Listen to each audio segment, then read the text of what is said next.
Milé dámy, častokrát, keď sedíme spolu na našich sedeniach, prípadne na pracovných stretnutiach, tak sa ma za každú cenu snažíte presvedčiť o tom, že vy ste úplne iná ako je napríklad váš manžel, pretože on je taký a hen taký. Trošku vám zoberiem ilúziu. Ste absolútne identické, ako je váš manžel.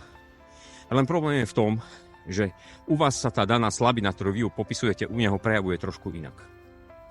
Tento systém funguje na základe frekvencie, na základe nejakých energií, fyzikálne nechcem vás tu týmto spôsobom zahlcovať. A funguje jednoducho to, že nie, že protiklady sa priťahujú. To sú len naše náplasty, naše bolesti. Ale to, čo hovorili naši starí rodičia. Vrana k vrane sa dá, rovný rovného si hľadá. Kto chce vlkom byť, musí s vlkmi byť. A to je to základné pochopenie. To znamená, ak chcete mať správne vzťahy, ak chcete mať vzťahy, v ktorých ste šťastné, najprv musíte spoznať sami seba. A na to môžete presne použiť svojho manžela, ktorý vám robí zrkadlo toho, kým vlastne ste.